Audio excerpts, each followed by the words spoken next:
Քանի դեռ Թուրքիան չի ընդունել 1915 թվականի ցեղասպանության փաստը, հայերը որտեղ էլ ապրելիս լինեն շարունակելու են պայքարել արդարության հաստատման համար։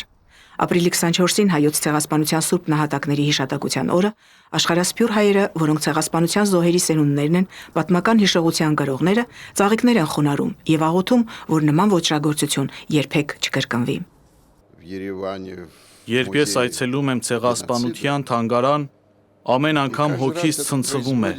արցունքներս հոսում են եւ չեմ հասկանում ինչպես կարող էին մարդիկ ընդունակ լինել նման զարհուրելի արարքի։ Մոսկվայի Սուրբ Պայծառակերպություն եկեղեցին մարդաշատ էր։ Թեմակալ առաջնորդ Տեր Եզրաս arczepiskopos Ներսիսյանի հանդիսապետությամբ բարեխոսական կարգ կատարվեց։ Աղոթական ներկայությամբ ռուս ուղղափառ եկեղեցու, ասորի, հռոմեա կաթոլիկ եւ կրոնական այլ կազմակերպությունների ներկայացուցիչների։ Արարողությանը ներկային նաև Ռուսաստանի Դաշնության նախագահի աշխատակազմի պաշտոնյաներ, պետական այրեր, Ռուսաստանի Դաշնությունում հավատարմագրված օտարերկրյա դիվանագետներ, հայ մտավորականներ ու ազգային բարերարներ։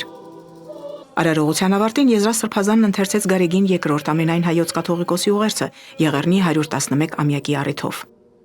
Ապրիլի 24-ն ուխտի օր է միահյուսված աշխարհասփյուր մեր ժողովրդի պահանջատիրությանը, որն ուղղված է ցեղասպանության արհավիրքի ուրացման բացառմանը, ասվում էր ուղերձում։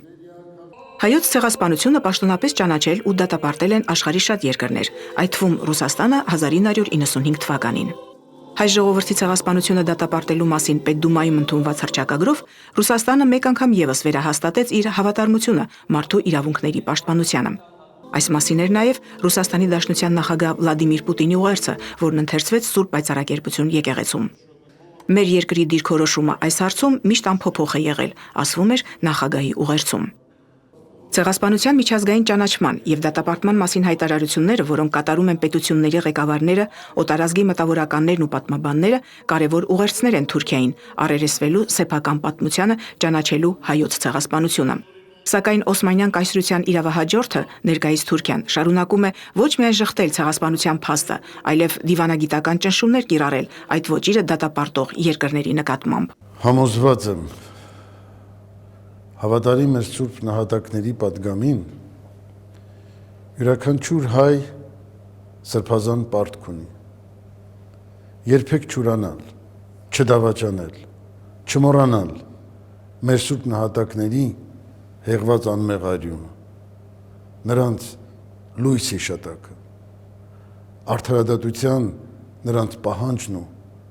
հատուցումը։ Եվ այսօրվա մեր միասնական ու աղոթական ուխտով վերստին մերժում ենք բոլոր նրանց, ովքեր կեղծում ու մոռացության են մատնում դարասկզբի ամենամեծ ու հրեշավոր այս հանցագործությունը։ Մերժում ենք, որպեսզի կանխվեն նոր ցեղասպանությունները,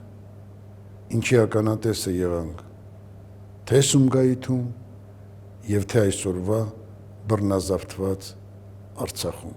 Արարողության ավարտին հյուրերը Եղեռնի զոհերի հիշատակի նվիրված հուշակոթողի մոտ ծաղիկներ խոնարհեցին։ Ռուս լրագրողի այն հարցին, թե ինչ խորհուրդ ունի ապրիլի 24-ը հայերի համար, Եզրաս Սրբազանը պատասխանեց. Եղեռնի ճանաչումը մեզ համար սրբազան պարտք է եւ հավատարմության վկայություն։ Մենք հավատակից հայ ժողովրդի հետ ենք, կիսում ենք նրանց դառը հիշողությունը, կորուստներն ու ուրախությունը։ Մենք խորապես համոզված ենք, որ նրանք, ովքեր փորձում են պայքարել հավատի, Հիսուսի հիմնած եկեղեցու դեմ, մատնված են պարտության, քանի որ ով կռվում է եկեղեցու դեմ, կռվում է Աստծո դեմ։ Ապրիլի 24-ին Ռուսաստանի այն քաղաքներում, որտեղ գործում են հայկական եկեղեցիներ, նույնպես կատարվեց բարեխոսական կարգ, մարդիկ ծաղիկներ խոնարհեցին, բազմապիսի միջոցառումներ ու հիշատակի երեկոներ անցկացվեցին։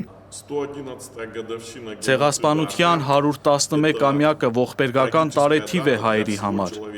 Մեկ դար է անցել եղեռական այդ իրադարձությունից, սակայն այդ ցավը հայ ժողովուրդը, ինչպես նաև օտար ազգեր, ովքեր կրում են հոգևոր բարոյական արժեքներ, չեն կարող մոռանալ եւ նեցուկ չկանգնել հայ ժողովրդին։